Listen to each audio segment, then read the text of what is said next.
Welcome to the Mismatch. I'm Chris Vernon, and joining me as he does every week from TheRinger.com is Dave Jacoby. Jacoby! Verno, Merry Christmas, first of all. I was up late last night on Christmas, and like 75% because I'm so dedicated to the Mismatch, and 25% because my family was all asleep. I need a little me time on the couch with a cocktail, but I'm so glad I stayed up for the end of that game.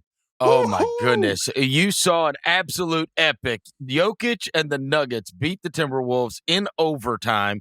Jokic has a 56-point triple-double, sets an NBA record with 18 points in overtime, breaking the NBA record, which was Steph Curry's. That one feels like it'd be pretty unbreakable. In 2016, Curry had 17 points in an overtime. There shouldn't be enough time to score 18 points, but sure enough, Jokic ends up taking the record last night. The Mismatch is presented by FanDuel. FanDuel's got it all. Same game parlays, quick bets for jumping in live, and your way to build the bet that fits your play. Plus, don't miss out on the holiday offers and surprises all month long. So download the FanDuel app or head to FanDuel.com/mismatch to get started. Remember, you must be 21 and over and present in select states, or 18 and over and present in D.C., Kentucky, or Wyoming. Gambling problem? Call 1-800-GAMBLER or visit rg-help.com. Call 1-888-789-7777 or visit ccpg.org/chat in Connecticut. He didn't just score that in overtime. He scored that in 3 minutes of overtime. They were down 9 after 2 minutes of overtime. This game was over. Anthony Edwards hits the 3 to take it to overtime, and then they score the first 9 points in overtime, another Edwards 3, and I'm sitting on the couch being like, well, this is story of the game. You know, huge comeback for the Wolves. You know, maybe they're going to turn their season around here. And then Jokic, they run 2 pin down screens for slow, fat Jokic, and he nails 2 threes. It was after a timeout. And from there, like, 18 points sounds super, like, crazy, but it was a bunch of free throws. I mean, 10 of them were 3 throws. You know what I mean? So it wasn't like so, like, he wasn't like Steph Curry running around screens and getting hot from 3 or whatever, but it was just so much fun to watch this game. It was such a great performance from Jokic. Like, dude, he was doing everything for this team. And I think it's also worth mentioning the game that Jamal Murray had, like 9 threes. Come on. He had 35. They're down 3 starters, but it just seems like you can plug in. Like, they're really testing could they plug in Chris Vernon, Dave Jacoby, and Bill Simmons with Jokic and Murray? How many games could we win? And I no disrespect to the other guys that are filling the roles, but the point is they're able to. I mean, they're 3-0 versus the Timberwolves now this year, and it's crazy how the narrative kind of changed in the course of that game, because this morning I'm watching all of this back. The Edwards 3, the turnaround 3 in the corner to tie it, is like an all-time shot. That was great. And they're reviewing it, and they're checking the feet, and I was like, this is insane. He had said on ESPN before the game, I'm going to have 30, I might have 40. He ends up with 44, a game-tying 3, a huge comeback. At the end of that game, where they were down 15 with 5.5 minutes left in the game. This is not typically the MO of the Timberwolves, and yet they come back. He hits this game-tying 3 from the corner, so it's like, oh my God, you're gonna get to overtime, and especially with the way you said overtime started. It's like he's gonna ruin like the greatest Jokic performance of all time. Anthony, and this is going to flip. Instead, he gets ejected. Well, it was meaningless at that point. But I know. a couple things I want to address that you mentioned. We'll start with the Edwards performance in the Edwards 3. He hurt his shoulder in the first quarter, and he's literally his right shoulder he hurt. He's dribbling the ball up with his left, going to his left. It was almost like he had like his right shoulder like didn't work. And I thought he was cooked for the entire night. And then they go into the locker room, and I'm thinking, you know, whatever they do in the locker room, whatever quote unquote treatment they give players to get them right. I'm like, oh, he'll come back in the third quarter and be himself. He was not himself in the third quarter either. Right. He had, let me see. He had 24 points in the fourth quarter in overtime. He flipped the switch. He was an absolute superstar. Like Anthony Edwards had a superstar performance. Obviously, Jokic had, one of the best games ever. But like the fact that he battled back from this injury just really felt like team on his back stuff. And then another thing I wanted to talk about that you mentioned is the reserves for the Nuggets. They're much deeper than I thought they were in the beginning of the season. They got Spencer Jones, I think it was 3 for 5 from 3, and they got contributions from Strother. Tim Hardaway Jr. started the game, and what he ended up with 19 points, like big shots too. He had some big ones down the stretch. Tim Hardaway Jr. is one of those players where it's like it's either going to be a good game or a bad game. You kind of tell early, and I think getting a start got him in rhythm. And I've always been a fan of his because I worked with his pop a little bit when I was at Fox Sports. Like, they're deep. They're deep. Well, and also just a guy that like you still don't want to see just taking a standstill open three. No. You know what I mean? Like no.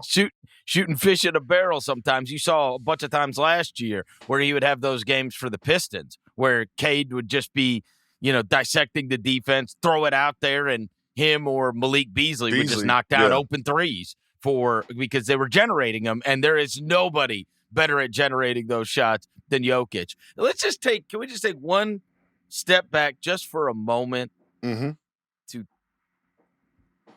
acknowledge that it was 56, 16, and 15. Jesus. You could play 2K over and over and over again. You could play 2K ad nauseum. You will never get 56, 16, and 15. Like, he has surpassed what is a normal, ridiculous video game line. Like, when people used to say, like, that's a video game line, you can't do that on a video game. You can't have 56, 16, and 15 unless you're playing on, like, beginner mode and you're playing against the Wizards, and even then it's so insane. It's not what you do, it's the way you do it too. Like, remember Harden used to have these games, not with the rebounds, but like Luka would have these games, again, not with the rebounds, but he's doing it playing like team basketball, setting his guys up, running the offense through him. It's not like a heliocentric sort of like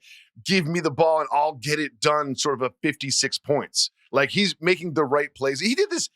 This dude is like thinking the game on another level. There was this one point where he lobbied to the refs to get a delay of game call on sort of like a taking it out of bounds after a bucket thing.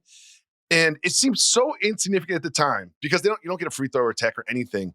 And then Anthony Edwards sort of like knocked the ball out of his hands after a bucket. And it was the second delay of game call. Like, he's getting delay of game calls that seem so silly, and he's lobbying the refs so hard for it, and then it ends up being a significant play, like in overtime, in a tight game, a one-possession game. It's crazy. It's crazy. Also, for many years, the nerds have told me that the greatest defensive center in the history of basketball plays for the Timberwolves. So that's interesting as well. He didn't look great. What? He didn't look great. He did not look great. Oh, Rudy Gobert did not look great. Okay. Here's one thing I want to say about Jokic, because everyone loves Jokic, right? No one ever says anything negative. I have to say, just like most of the stars in the league, he does work the refs really hard, and he getting a little floppy. Like, he's huge, and he ends up getting pushed out of bounds and falling down on the ground all the time. Like, it happened at least 3 times in this game. Like, I'm not saying like I'm criticizing him or whatever, but like, let's not act like he's this pure angel of ethical basketball that's perfect, because he does work the refs so hard, and he does flop for calls just like every other superstar, but like, he is not without fault when you're watching the game. Let me just say okay. I'm going to give you 3 different options here, okay, for your answer. Okay. Jokic scratches on his arm, which are omnipresent. Was he A, born with them? Was he B, does it to himself in the locker room? or is it C, literally just gets scratched so often that he always has scratches on his arm? My favorite answer is B. The real answer is C. And I know it's not A because they move locations. And sometimes he adds them during the game. Like when my family walks into the room, they didn't last night because they were sleeping. My wife will just be like, "What's wrong with that guy's shoulders?" You know what I mean? I think he has a certain pigmentation that's like, some people bruise easy. I think he scratches easy. He just has scratches all the time. Also, we'd be remiss if we didn't mention he has the 56, 16, and 15 and the win after he wears the Taco Bell cardigan into the game, which is a 10. Like, oh, yeah. It looked good, too. Like, do I want a Taco Bell cardigan? Do they sell those? I love Taco Bell. I think we want to. He is so famous. And, of course, then it brings back up the clip of them playing the Quesarito commercial as he is being drafted. But the fact that he is not the guy that you would think, like, right? Like, there's all kinds of petties. And you see guys, you would expect Russell Westbrook to wear Anthony Davis, that's a all cupcake folks. sweatshirt or whatever. Of course. Right? He's not the kind of guy that you think even thinks twice about an outfit. Like, that is planned. Like, you know what? I'm going to wear the Taco Bell cardigan. I'm so glad you bring up fashion in this game because with all the fancy sneakers that everyone planned out for months and their sneaker reps are in October, like here's what we're going to do for Christmas and all of the tunnel fits and the tunnel walks and all of that. Christian Brown is in street clothes. Dude is in a white t-shirt. A plain white tee, like he's mowing the lawn. I loved it. It made me love Christian Brown so much more. It looked like one of those expensive white tees that cost $80 or whatever, but still, I was just like, this dude is like my Christmas Day game outfit, and I'm in street clothes the entire time, not just in the tunnel. I'll be on the bench in this. It's going to be a plain white t-shirt. Thank you, Christian Brown. And thank you, Nikola Jokic, for the cardigan. 2 amazing fashion moments on Christmas. Yeah, they've certainly started to relax it. You see a lot of like tech suits and whatever. The other night when Memphis played against Oklahoma City, Hartenstein was on the bench in an oversized Barry Sanders jersey. That's a lot. I was like, are we doing this? Are we going to bring those back? David Stern would not be happy. Wait, are we going to go back to I am all for the throwback jerseys. Oh, I remember those days. I remember those days. Yes. There was a place on Avenue C where we would buy the replicas and you bring it to them and they'll like stitch on the letters and the numbers to make it seem like it's not authentic. Every time back in the day, every time a team would have a road game in Philadelphia, the next day, their team would be decked out because that's where Mitchell and Ness is. And they would all go to Mitchell and Ness, and the team would just be decked out right after the Philadelphia game. That was one thing you could count on for sure. There's one thing I have to say about this game, and this is going to get me in hot water a little bit. I love the Inside the NBA broadcast, and I love that crew. And they are some of the most entertaining personalities on television, not just in sports. But they got tired, man. Like they were just like, they were over it. They went to halftime and they're just like sitting back in their chairs and Ernie's like, whatever, there's a game going on. What do you think, Chuck? And Chuck just takes a minute and a half to say nothing. Their batting language is so low. I'm sitting there being like, should someone get them some coffee in Atlanta? Yeah. Like they were just done. It was too much to ask them to do the entire day. Yes. And literally the entire day. ESPN's done it, but those gentlemen are a little more longer in the tooth than most current analysts. And it was just, they should probably have 2 crews next Christmas. That's just one suggestion. Because started off super strong. Oh, yeah. Shaq went through the thing, totally planned, whatever, but it was cute. I enjoyed it. They sort of fabricated a viral moment. I don't mind. And they're having a great time. But even early on, Ernie was like, and we'll be with you like after this game and through the night. And Chuck is like, through the night. It's like Chuck also getting off early in the broadcast, telling Draymond Green that he'd see him in the playoffs. I mean, it was all that's not scripted. That's not a scripted joke. That's just like right off the cuff. And I always say, you can be mean if you're funny. Yes. And that was the perfect intersection of those two circles. Yeah, so Jokic ended up stealing the day. But, I mean, this whole day, all anybody was talking about was, oh, my God, the Spurs. Because this is now 3-0 in 2 weeks. Their third win over Oklahoma City. And everybody in the world, including Las Vegas, thought this is going to be your typical playoff style response. That this is now, you got center stage, it's Christmas Day.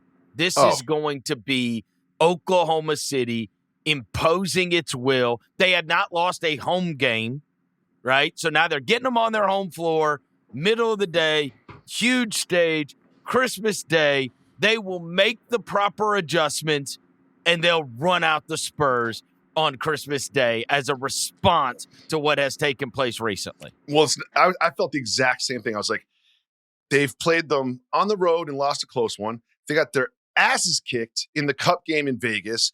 Yep. Wemby even had some things to say about Chet and them on national TV. And again, they've never lost a home game. I'm thinking myself, I was like, this is a Thunder victory. I thought it was going to be a Thunder victory. This is like, the 85 Bears defense. Like, this is a Thunder victory.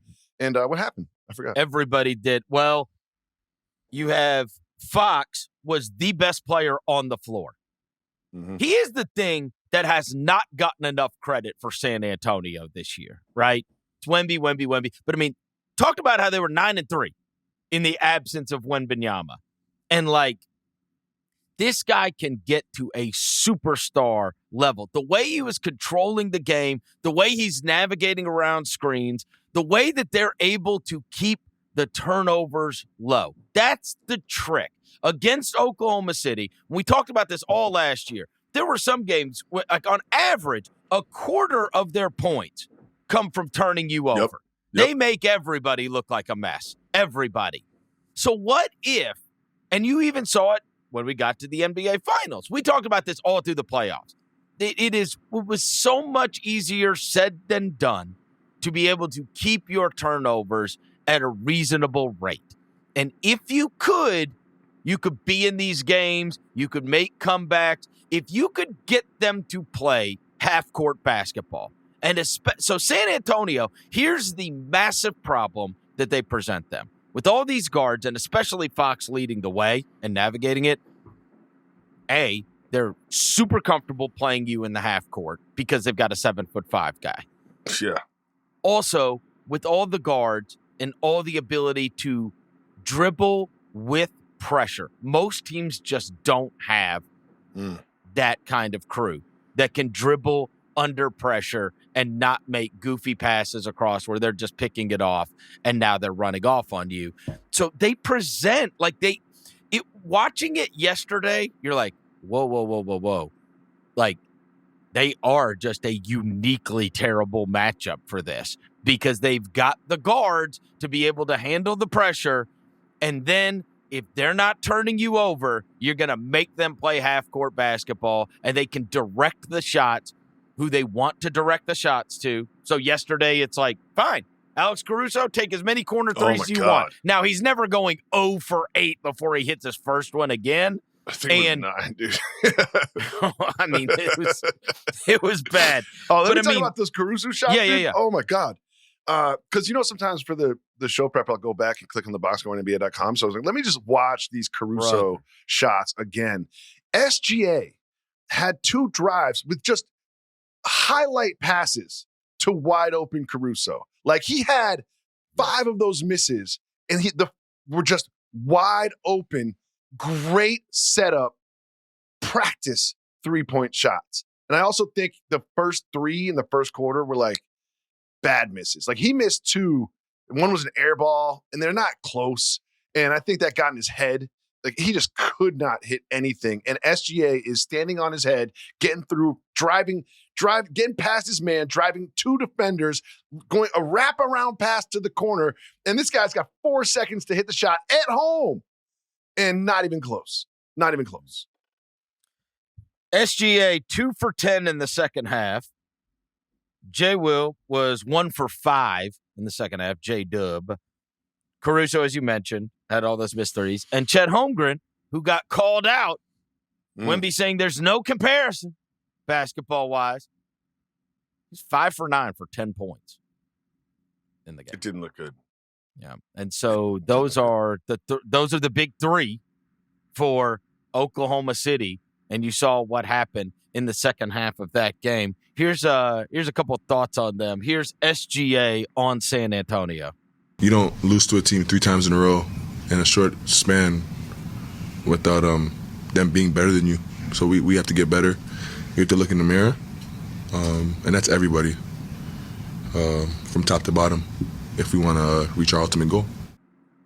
Do you think it is too early for me to congratulate Oklahoma City on their 1-year dynasty? Well, I'm kidding. Look, of course you're kidding.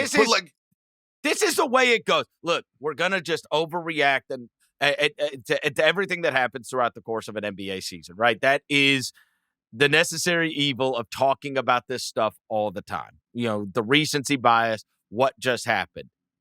But the fact that we have gone from, oh my God, this team is going to win 80 games to, holy mackerel, is there already the OKC killer that is there? And of course you see that, and then you see Denver late in the evening with this guy having 56, 16, and 15.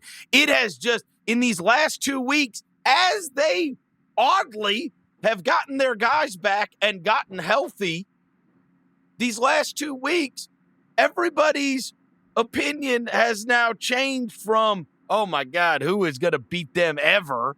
And are they just going to run through everybody? And they've got the Clippers picks. And, exactly. Are we just looking at the next 10 years to, hold on, now I'm not sure they're the favorite. And I think a part of that is their 5 losses, right? We all know the first loss in the Portland was like a crazy comeback on a back-to-back, right? And then you've got, remember the Anthony Edwards play, the block? Like these are really tight games where the other team is kind of squeaking by, making great plays at the end. And then the Spurs, it was a close game. The last 2 games, the Cup game and the Christmas Day game, those weren't close games. That wasn't down to the wire. That wasn't like something crazy happening. That looked like if you watched those 2 games only, you would walk away and say, the Spurs are a better team than the Thunder. Because it's a combined 30 points. And Wemby's on a minutes restriction. They're not even getting full Wemby out of this. He's clearly not, this is not the regular rotation. But in the Thunder's defense, I would probably pick them in a 7-game series against the Spurs. And I really think that J-Dub is not himself. And I think that over the course of the season, if he is healthy, he will return to form. Yeah, he has not looked right since he returned from the wrist injury. It's just the ability to not turn it over, and it's the ability to play them half-court basketball and also direct the shots who they want those shots directed to. When you look and you see a team that is able to tamp down, what they did to SGA, J-Dub, and Chet simultaneously, especially in that second half. And J-Dub, after the game, is asked about playing half-court basketball against San Antonio and the challenges that it presents. There's this guy on their team that's 7'5" and takes up a lot of space on the court. So that's that defensively. That reminds me of that. I think it was Taurean Prince at Baylor when somebody asked him about rebounding. He's like, well, they jumped up and then they grabbed the ball off the rim and they came down and got the rebound. It's like there's this guy on their team who's 7'5" and he's really tall and it's hard to score. Or famously, when the every year it felt like LeBron was like the thorn in the side of the Raptors, and finally DeMar DeRozan did that post-game press conference, and he's like, "They have LeBron and we don't. We don't." Yeah. That's kind of what it felt like. What do you want? I think that's what J-Dub is basically saying. They've got a 7'5" guy. Why does it look hard for our offense in the half court? He takes up quite a bit of space. They got a 7'5" guy standing out there. Isn't there part of you that thinks that this is good for the Thunder? Yes. This adversity right here in the season. Some would call them scars. Oh. Well, wait. Do you know who doesn't have battle scars? Who? Wembanyama. Oh, Never played a playoff game. Needs to get him. Not even no battle scars, no battles. I totally forgot. I totally forgot about that. How could they win? Yeah. How could they possibly win? Knicks and 6. So I'm sorry. If the Spurs dominate the Thunder and the Knicks beat the Spurs, oh, you're doing transitive property. Championship favorites. All right, well, let's get to it because the cardiac Knicks, I mean, you think you've got them dead, and then they just climb back in it, and they did it right in front of Coco Jones yesterday. 126 to 124 over the Cavs. They're down 17 points in the fourth quarter. They're about to ruin your Christmas, Jacoby. Oh, I mean, look, here's what I want to say about this game. And I texted you about this. Like, I've been to the MLK Day games, those 12 o'clock starts. Yeah. And, like, the Garden energy, you've been to the Garden with me. Like, you go up those escalators to get to your seat. Yeah. Like those, everybody's ever been to an MSG, anything, knows those escalators. Like, the noon games, the energy on those escalators is so low. And that everybody shows up late. Everyone's got, like, a cup of coffee instead of a beer. You know what I mean? And, like, the Knicks just came out so flat. And it just felt like this is going to be a blowout. Like, this isn't going to be close.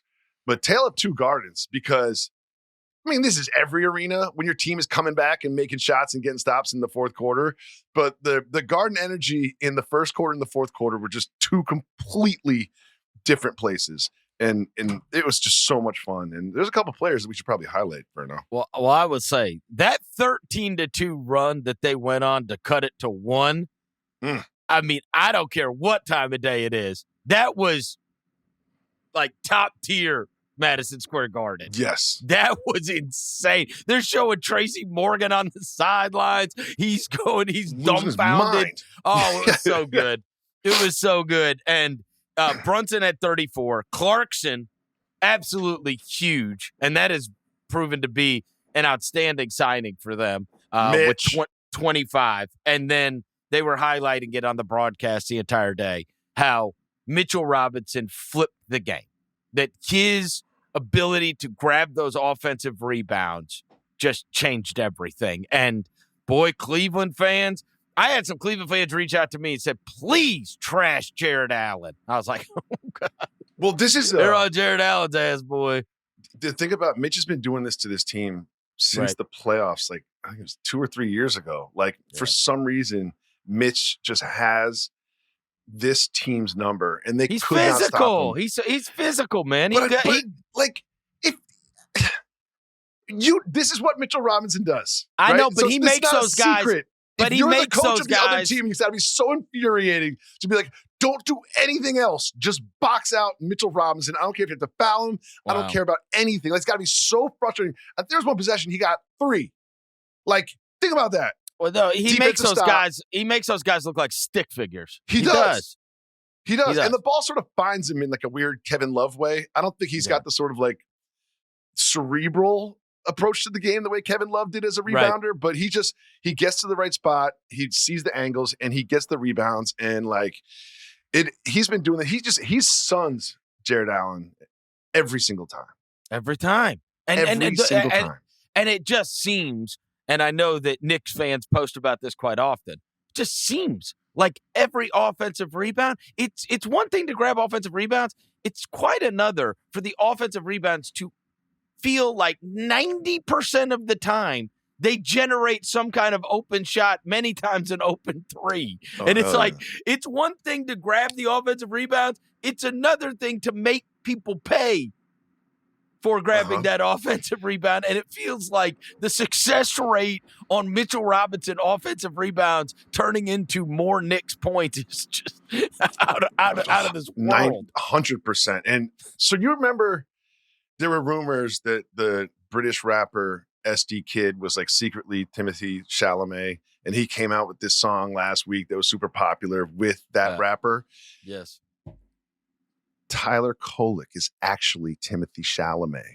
Oh. And this is all promotion for Marty Supreme. Tyler Kolek comes out of nowhere.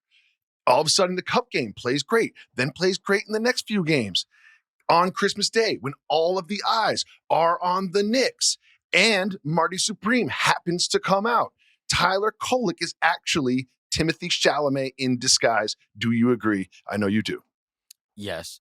And the one thing that ran through my mind yesterday is I'm watching Kolek and the Garden chanting, Kolek, Kolek. I'm like, what world am I in? What world am I in that this is happening? But very famously, in New York, no less, a man named Wally Pipp was replaced.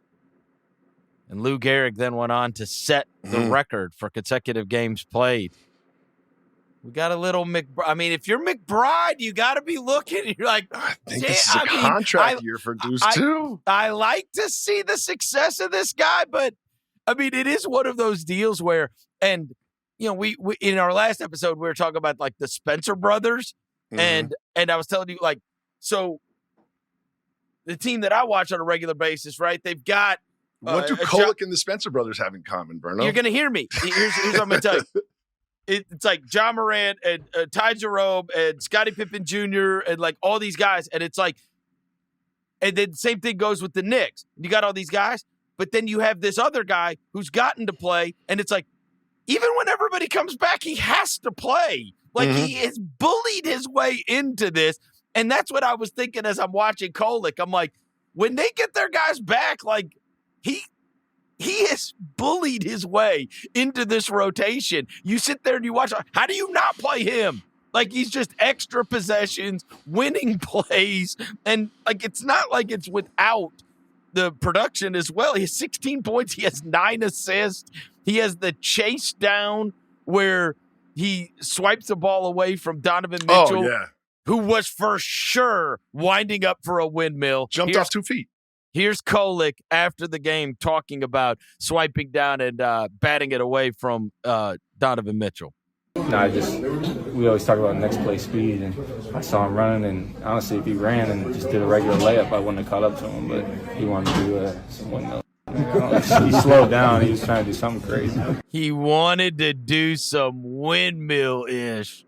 Oh, my God. Well, a couple things. Number one, good. Donovan just had a huge dunk. Huge dunk. Oh my and God. He said earlier that he only dunks when Coco Jones is in the stands, his fiance.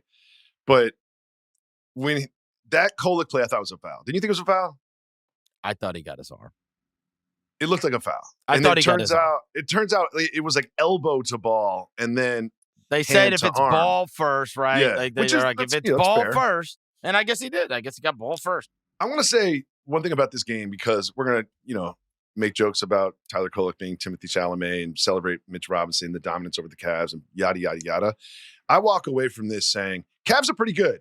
Like, this is the game that the NBA scheduled Knicks versus Cavs, 1 versus 2 in the East. Like, this is going to be an Eastern Conference preview. That's the game they scheduled. And obviously the Cavs have had a disastrous season. But Garland was awesome.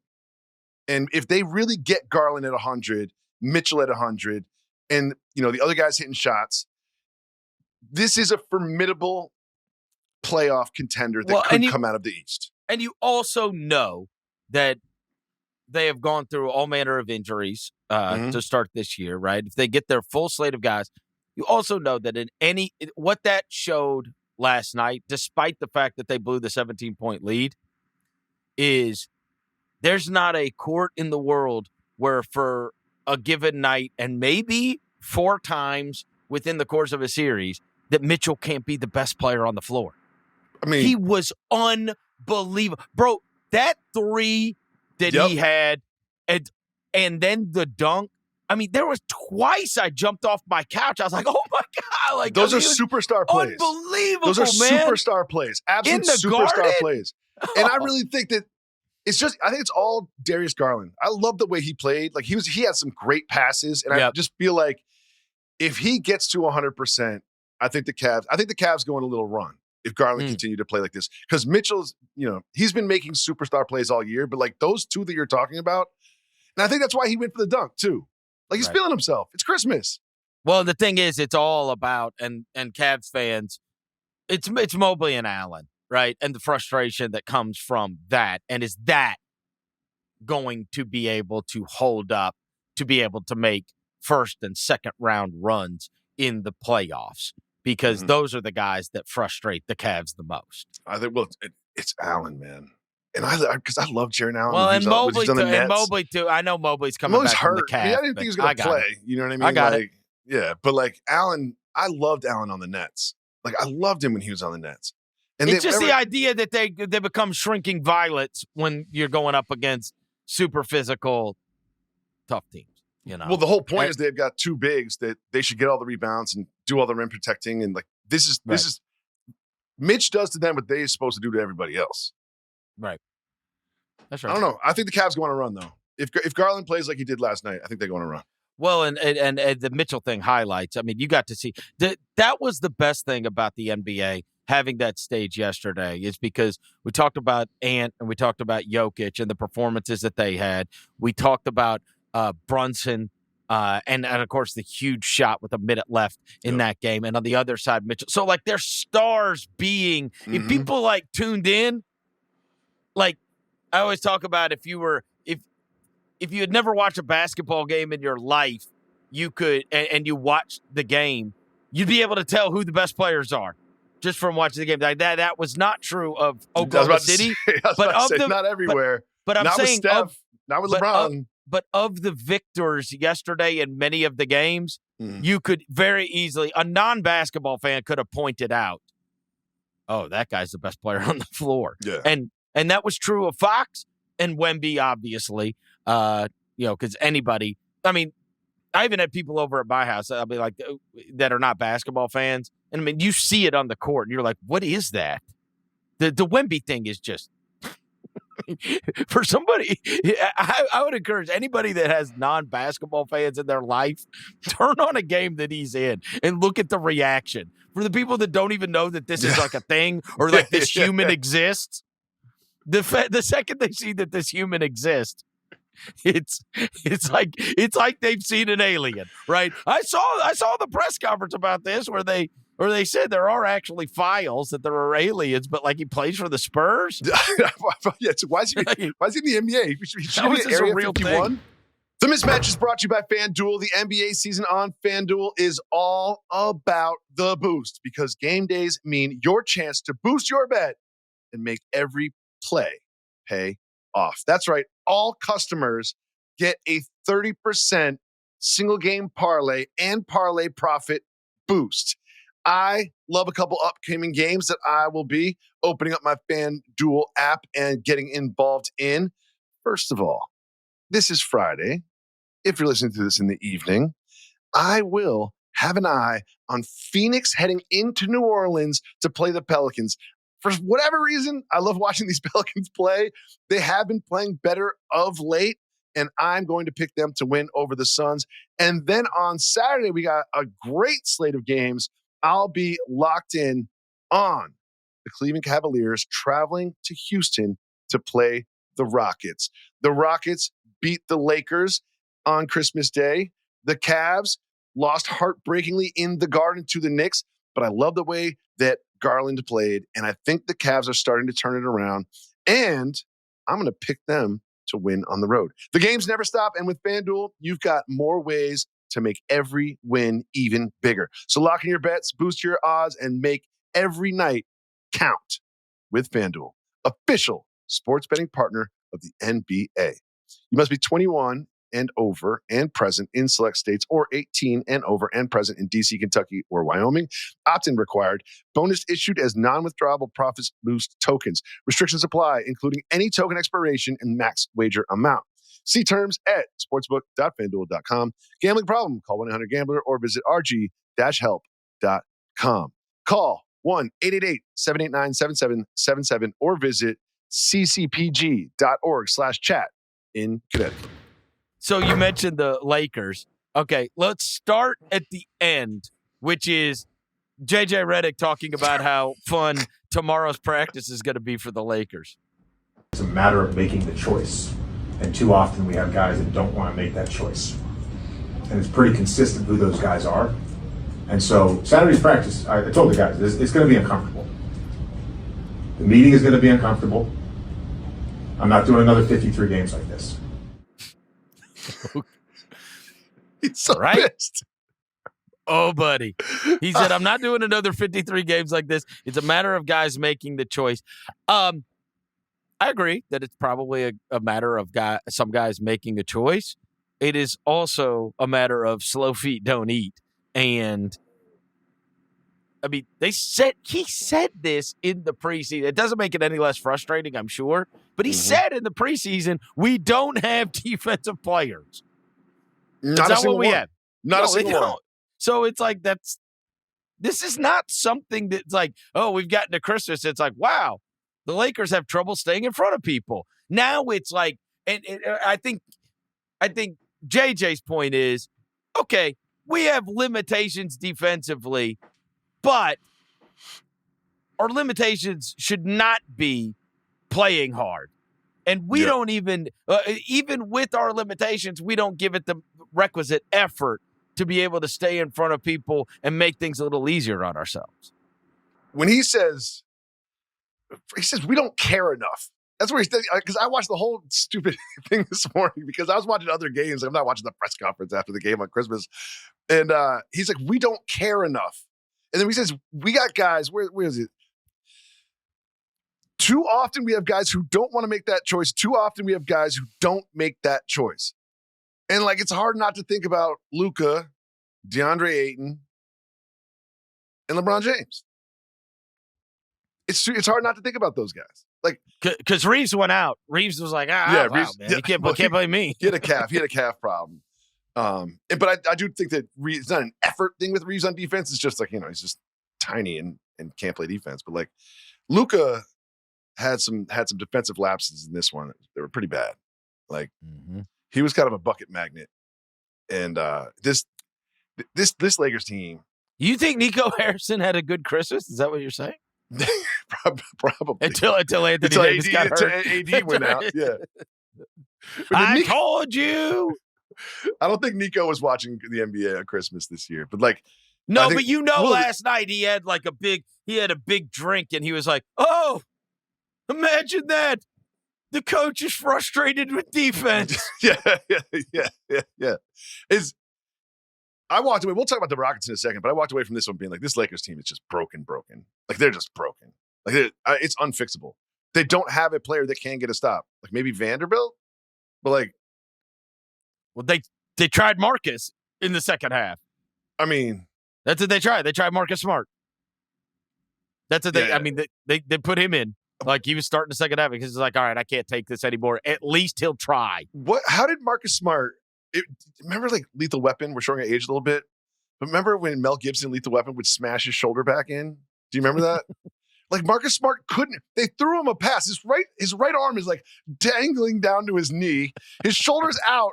They throw him a pass. He catches it with his left hand and then, like, throws it up top. And I was like, oh, man, that sucks. He's probably going to be out for a month or something. Dude was back in the game in, like, 6 minutes. It was so Lethal Weapon. He just got dead-armed or something. He must have been popped out. I don't know. I don't have shoulder issues like that, but it must have been popped out and popped back in. And it's like not a problem, but like, right.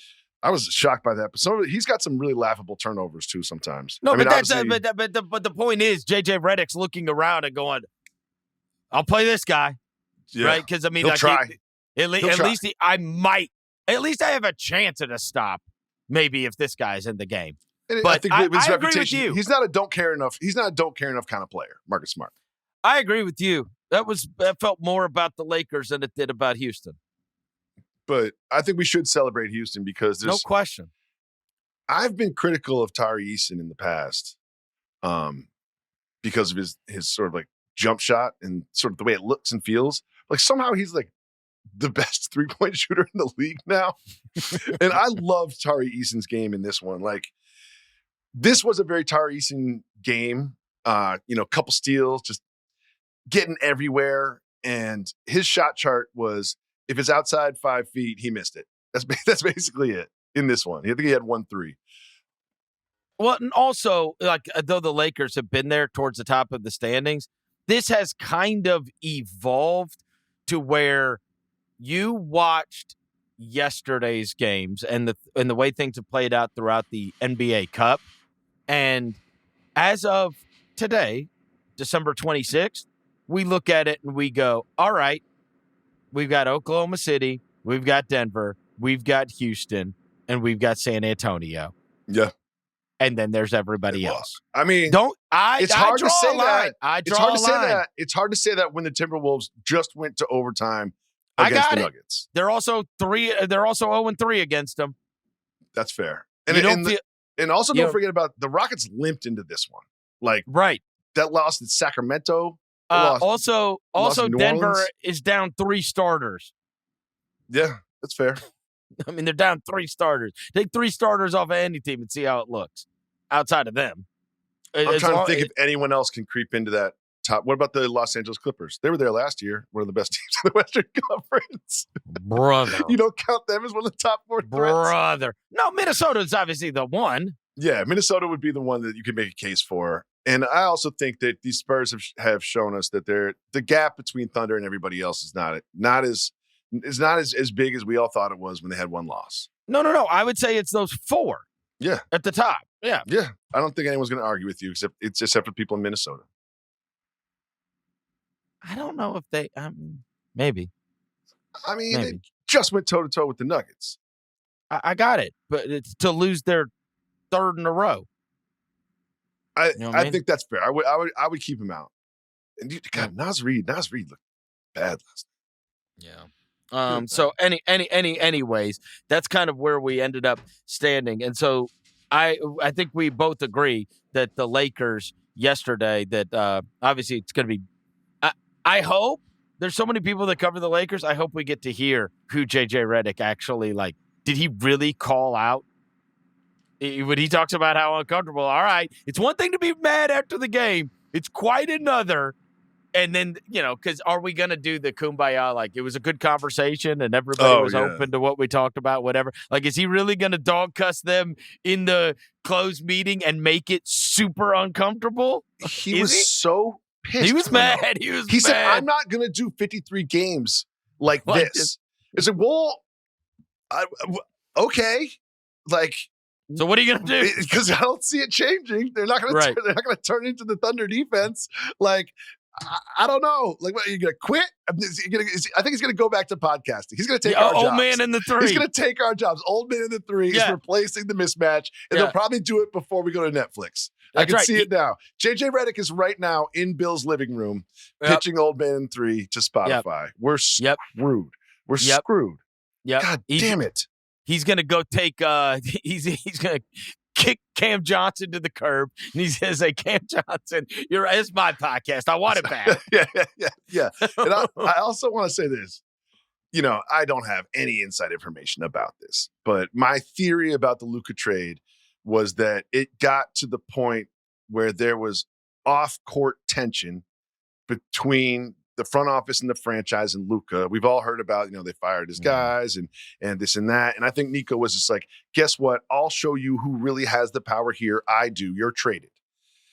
And I think that you have to think that one of the guys, quote unquote guys, that JJ Redick is talking about is superstar MVP candidate, having a great season offensively, Luka Doncic. And I could see a world in which maybe today's practice doesn't go great between those two. And then maybe tension rises a little bit more. It certainly did feel like a measuring stick yesterday to just see what they would look like against the Rockets. And then you watch that play out and you go, how would they beat the Rockets? Seriously. Yeah. That was the thing. That was the thing. You watch that and you go, how? How are they beating that team? Yeah, I mean, it would like if you got Reeves if went you out. played him in a playoff Reeves series. went out, so it's just like Reeves has 30. You has saw 40. the game. Yeah, you saw the game too, though. Oh. You're like, over the course of a series, this team would have no chance against that team. The Lakers were not Austin Reeves away from competing against that team yesterday. They were not. They were not. It looked like 2 different calibers of team, and that's what led to the Redick frustration. Dave McMenamin is at the practice facility right now with a recorder and a notepad. Right now. He woke up at 5, and he's just sitting outside, just waiting. Luka's old team also played, and that was the Dallas Mavericks playing against the Golden State Warriors, who have had a hell of a week, as Draymond Green bailed on his team in a game earlier I forgot this week you hate Draymond Green. I forgot. Against the Magic. I forgot he walked that. out. I forgot. Who else could do that? Anybody. No, they couldn't. You think a guy can just get in a fight with his coach and then just leave? Aren't there reports that Steve Kerr said go home? No. He said I needed to go home. No, he said he was not sent. He said he needed to cool off. That's just bizarre. Just bizarre. And obviously now they're all kumbaya and everything's great and whatever. Look, in the same vein as we talked about the stars being stars, if you tune that in to see Cooper Flagg, I feel like you got the payoff. Like if you tune that in, you were like, oh yeah, this guy. Like you want to put that. The reason the Mavs are on is because they have the number 1 draft pick in the NBA. And you saw the number 1 draft pick in the NBA look like a future superstar in the NBA. And so that's a win, right? Not only was he healthy and available, you also saw him perform at a level to where you watch that and you're like, oh yeah, I see this. Like you remember this happening with young players throughout history. And so you gave these guys, they curate this Christmas Day, very carefully. And one of those is like, hey, we want to put this guy on this stage. And so, yes, the Warriors won. Yes, Anthony Davis went out of that game. And that is super troubling because it's a groin. And who knows? Who knows? Right? Groin spasm. And also, like, he might be, if I were the Mavs, I would trade Anthony Davis. But it's hard to trade somebody when, he's in the locker room. Well, and the weird thing is they have gotten so much better, and Flagg's gotten so much. So since they started playing point guards and since they have gotten Davis back, what are they like? I think they're 11th.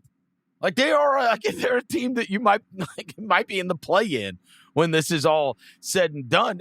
That's what makes the Davis thing. Like they were on their way to being competitive on a pretty regular basis, and this number 1 pick in the draft. I mean, he's like routinely got 25 points in games. They've been infinitely more watchable than they were the first 20 games of the season. Oh, hell yeah. And yes. And you could potentially get Kyrie back. Who knows what's happening with that. But Cooper, he's got it all. Everything. Here's what he's mid-range, pull-ups, floaters, dunks with 2 hands, like defense, his size, ball handling ability. I think that he's going to improve from 3. That's what he needs to add. I think a lot of his scoring is sort of, under the arc. He shoots 27% from 3 on 3.4 attempts a game. I think in the future, both those numbers will dramatically go up, because he's going to have the ball. He's going to be the number 1 option. But God, he came out of the gate. We're like, he's a rookie. He's 18 years old. He's a baby. Like he's got to get his feet underneath him. And in just a couple months, it's like, oh, he's the number 1 guy. Like if the ball, if the game is on the line, give him the ball and he'll get it done for us. He is. I mean, and again, like we were saying, they have been those first 20 games. It was just like he's out of position and the thing just looks like a mess. And then we'd be remiss if we didn't mention like the Warriors getting that win. And I was actually pretty thankful for Steph Curry talking about like how he never takes it for granted and it's such an honor to be on Christmas Day because we had kind of gone through the whole. Yeah. I don't really like playing on Christmas. I want to spend time with my family. I want to spend time with my family. So it's nice to hear somebody talk about like, hey, man, like we're getting center stage here, and it's an honor to get to play on Christmas Day, right? You get to spend time with your family. It's not like there's no time to open presents and sit around the tree and drink some eggnog. You know what I mean? So like, it's like, don't feel too bad for these guys that have to work on Christmas. I think they're going to be fine. And we also should mention this, that like you talked about superstars and headlines, and Steph couldn't hit anything. This was not a great Steph game. And the crazy thing about that game was it was not a Steph game. It was a Brandon Williams game. Yep. It was a Cooper Flagg game. It was a out of the casket Al Horford game. Oh, yeah. What was that? Well, apparently he's got sciatica too. Like, it's almost like you shouldn't be playing NBA basketball when you're like near 40 or over 40. It's almost like that. What were his points per minute? I got to go. He played 11 minutes. He had 14 points and 4 threes. I mean, instant offense, Al Horford. I mean, that's like when you look at them on paper, that's what they're supposed to get. But Al Horford has not contributed this year until Christmas Day. No, he has not at all. No, at all. And he showed up out of nowhere. Him and DeAnthony Melton. What kind of odds could you have gotten on DeAnthony Melton being the second leading shot taker on that team? Oh my God. Also, but it ended up being a decently good game in the fourth quarter. It's a shame that Davis went out, and I mean, I guess it's par for the course, right? He's always out. It was when Davis went out, I was like, all right, maybe I'll spend some time with my family, because I can't sit. My family is all non-sports watchers, so it's not like I spend time with my family watching the NBA. I go to the bedroom or the baby room and watch there, and they're all in the living room doing whatever. So I was like, you know what? Maybe this is my spot. I think this is my spot where I spend 90 minutes with my family, and pretty much that's all they got. How much building did you have to do? Because you've got little ones. I do have little ones, and I'm past that dollhouse phase. You didn't have to build anything? I didn't build a goddamn thing. Are you serious? Let me tell you something. I'm not wrapping a single present. I'll buy the bags. We got bags on bags on bags. I'm not wrapping. I didn't take out a single piece of tape.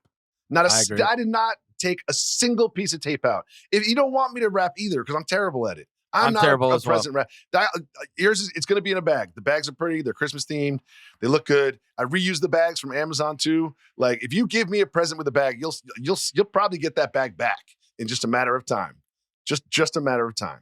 Yeah, my role is buying it all. Yeah. Yes. Same. And I have to remind myself sometimes when I try too hard. When I'm like doing all the dishes and like, you know what I mean? And cleaning up around. Sometimes I'm just like, wait a second.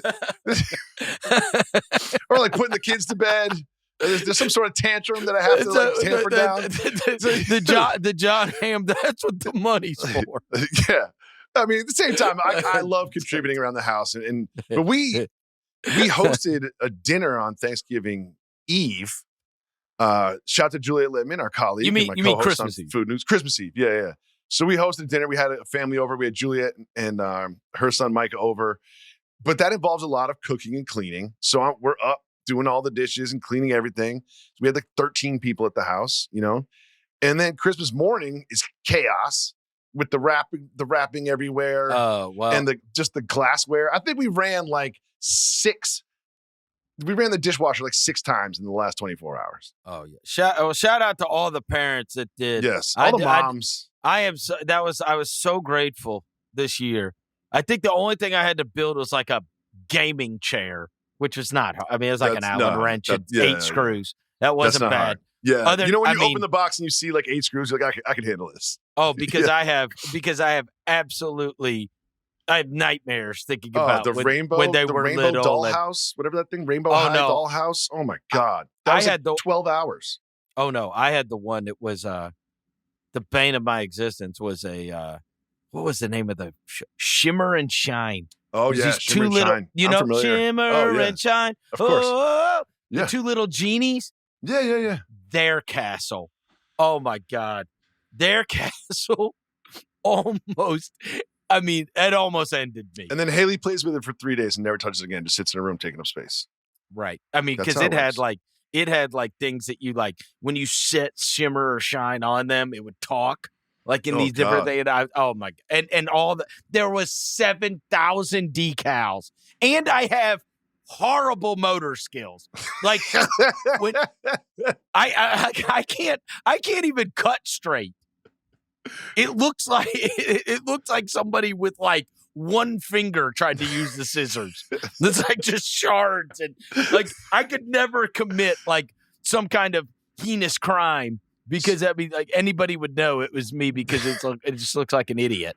I have a couple of thoughts on Christmas I want to ask you about. I'll give my thoughts after we get yours. Okay. Where do you stand on matching pajamas? We don't have them. I'm not against them because I think the pictures are entertaining. That's what I would say. I was strongly against them. You are. I was. Now you're a convert. I'm a convert. You're a convert. I'm a convert. Yeah. I'm a convert. Now I kind of like them. The kids get excited. We're all wearing the same thing. Oh, see, It's I think nice. it would be all right. You know what I'm gonna do? The baby I got a brand new baby. We had matching pajamas for her too. Like, come on. All right, next year I'm doing it. Do it. Don't tell anybody. Don't tell anybody. My son will be 16, and it will. I mean, that's like his nightmare. I think. Oh yeah, his nightmare would be boy. Yeah. His nightmare would be us all having to wear the same thing. He's gonna call the cops. He's gonna call the police. I'm gonna do it. I'm gonna do it. Yeah, you do it. I'm gonna do it. Absolutely. I'm gonna do it. So I think. All right, you've convinced me. Next year, I'm doing it. So here's the thing. Next year when you do it, not only will your family have matching pajamas and my family will have matching pajamas, we'll both have matching pajamas. Perfect. Yes. We're planning this in advance. I'm on board. Yeah. So because my family will pick first, so I'll send you the link to the pajamas that we're in. Just send me the link. I'll send you the link. And then we can make a dual mismatch family photo. It'll be great. It'll be great. All right, that's going to do it for another episode of The Mismatch. Thank you to our executive producer, Jesse Lopez, as always. And Jacoby, I'll talk to you next week.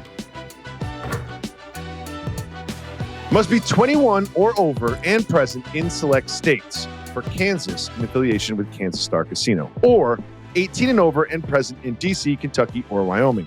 Gambling problem? Call 1-800-GAMBLER or visit rg-help.com. Call 1-888-789-7777 or visit ccpg.org/chat in Connecticut or visit mdgamblinghelp.org in Maryland. Hope is here. Visit gamblinghelplinema.org or call 800-327-5050 for 24/7 support in Massachusetts. Or call 1-877-8-HOPE-NY or text HOPE-NY in New York.